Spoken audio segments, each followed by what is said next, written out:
I'm holding in my hand here this album. I actually have a vinyl copy of it from 1976. This one is Bunny Sigler, My Music. I was listening to this album and I really thought that the one that I really liked was Just Let Me Love You Tonight. I guess the one where you're talking about the Opal. So maybe you can say a little bit about how you got your start as a performer in the city of brotherly love. You know, it's really funny. There's a DJ here in Philadelphia. He comes on only on Friday night. And he plays that song to death. It was me, my brother, and like I said on the record, it was a guy in the group looked like Nat King Cole. His name was Murphy. And a girl and Poppy and my brother. And it was from my old neighborhood, Northern Liberty Recreation Center. That was the first recreation center in Philadelphia where all the different groups and people came to sing or play basketball or to swim. So it has a lot of meaning in my life. I recognize the reference to it in the middle of the song. Listening to this album, it seems like you really seem to settle into the slower jams. I'm a man of love. That sounds good. That first track that Dexter Wansell arranged, I'm the bunny from the other side of the ocean. That's a wild one. We're talking with Bunny Sigler. You have writing credits that I discovered of at least 250 songs. One song I didn't realize that you wrote was International Playboy. You have one of the writing credits on that, and I know Wilson Pickett had a big hit with that one.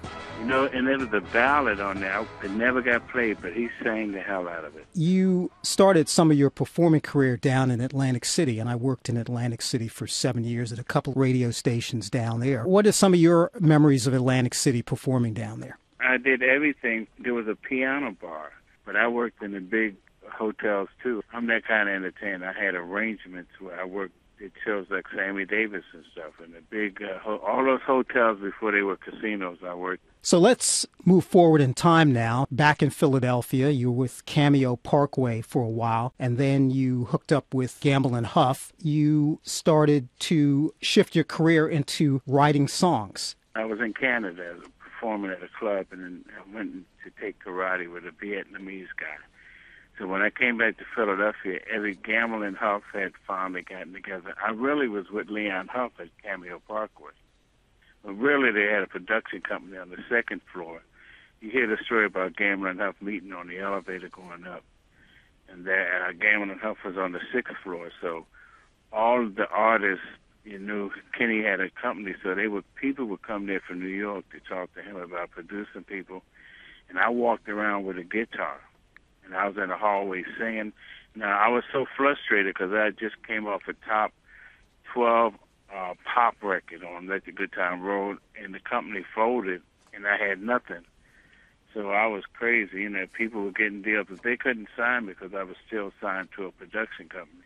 So I was kicking those walls and knocking holes, and people were coming to see Kenny, and I was out there practicing and maybe kicking by some people's faces.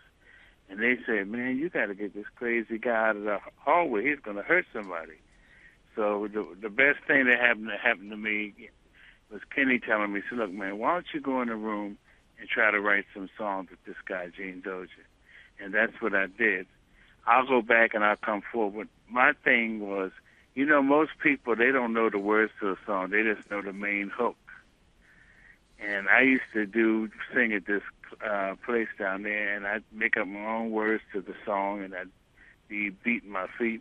And that was the way that Gamble and Huff, all of us wrote at that time. We didn't have drum machines. We'd stomp our feet and play the piano and sing, and the sound of our feet would even still come through the microphone. So that was our drum. So that was the beginning of my writing with Eugene Dozier.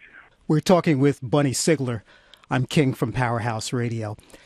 Bunny, you've done it all. You've been a guitarist, you've been a pianist, you've written, but you also moved into producing, and you produced some of my favorite classics. You produced Free Man and We're on the Right Track. We play that one a lot from South Shore Commission.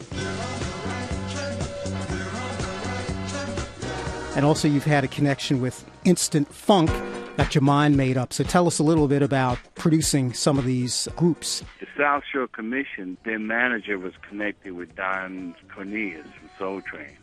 His name was Dick Griffey. He was manager of the Whispers and several of the other groups.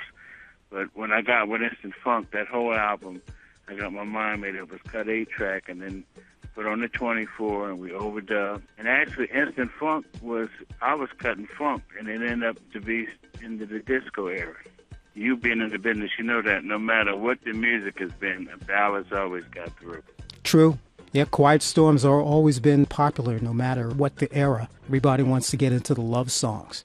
So that's really true. Let's talk a little bit about the album From Bunny with Love and A Little Soul. Some of my favorites on this one, which came out earlier in 2012. I like Sweet Lorraine and Unspoken Words. Those are really nice songs. Well, I think the one I actually copied was How Bad Do You Want It, Marvin Gaye, and the one You're Too Sexy for Your Own Good.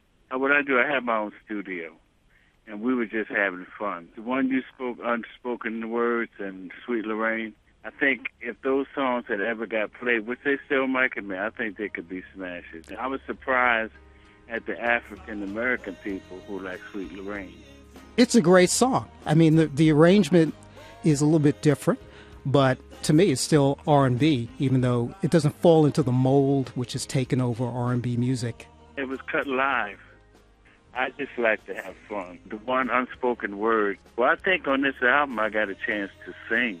We did a video. The video is about Unspoken Words, about a father and a son not getting along, or a daughter and a father. When I hear the song Unspoken Words, I think about Luther Vandross's Song for My Father. It has the same emotional hook to it. Let's talk about your Christmas album, When You Are in Love at Christmas Time. We're talking with Bunny Sigler. I'm King from Powerhouse Radio. Bunny, when folks do Christmas albums, it seems like they're usually recorded earlier in the year, in the middle of the summer, when it's kind of hard to get into the holiday spirit, I suppose. You know what? It's a blessing, the album, because some of the things I did, I just sang them. You know, things that I sat down and wrote them, I just sang them. And now I'm getting ready to do some TV shows, and I have to go back to that emotion. You know, there's some things I said that I wouldn't have wrote in like the song. And when you're in love, it's the best time to be with your woman hanging with me. You know, just simple. Whatever felt good, I did. And actually, it was all cut within 6 weeks, 7 weeks. We started with Old Lang Syne. My lawyer said, "Why don't you cut this on?" She said, "Oh, the acquaintance be forgot." I said, "Well, look, that's only going to be good for 1 week. We might as well do a Christmas album." And I went to work, and he was under the impression that I was going to cut it for next year. And within a week, I had half of the album done, and I told him, so we just kept going. Well, your instincts were right about Old Lang Syne, because, yeah, you can only play that one for about a week or so. But let me talk a little bit about the title track of your Christmas release, When You're in Love at Christmas Time. It's a very nice contemporary song. It's got that Philadelphia groove going. How do you select which ones you want to record? Well, somebody told me, I had there's a guy named Randy Bolin who plays for Jill Scott and all these people. He had an idea on a Silent Night, and everybody told me, how can you cut an album without cutting Silent Night?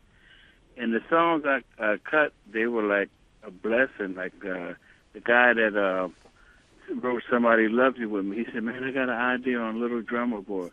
And he had it, but it wasn't funky enough. I said, "Man, let's get down like, you know, like the Staple Singers." And that's how we got with that one. And then we did, one thing I did on this album that's different than anything, I sang in a lower register. I was going to ask you about that, because on Christmas Song, I said, is he singing the high and the low part, or is this a duet? The key that I'm singing in all the songs, except the last one. When you're in love, in the old days, when you're in love, I would have been way up there, because I'm a tenor. So on the Christmas Song, you're singing both the high and the low part. Yeah. Oh, okay. That's amazing. So you've got a great vocal range. Oh, I sing opera. I do. I was nominated for Grammy for Othello 3 years ago. Congratulations. What's your favorite tune on the Christmas album? There's 4. When You're in Love at Christmas Time, Oh Holy Night, Merry Christmas, Happy Holidays, and Ave Maria. We're talking with Bunny Sigler. I'm King from Powerhouse Radio. Bunny, if somebody wants this collection of holiday songs called When You're in Love at Christmas Time, is it available at iTunes or from Amazon? On both of those. Plus, they can get it on BunzyMusicandRecords.com. How do you spell Bunzy Music? BUNZY Z. BUNZ, Music and Records. .com. www though first. Great. Bunny, it's been a pleasure to talk to you. I feel like you're somebody I've known for years and years and years, but we've never met and we've never talked. I've been a big fan of what you've done. You've done it all in terms of writing songs, performing, producing. What haven't you done, and what do you see as another mountain to climb moving forward? Acting. I'll be in Paris. I've been doing Othello since '04. I did it in Venice, Trieste, Reggio Emilia, Rome, Dusseldorf, Vienna, Austria, and now I'm going to Paris to do it in March. Excellent. Good luck with that. They say when you cut a Christmas album, it comes out every year, so this is the beginning. And I really appreciate having this interview. And I appreciate you talking with me. Thank you.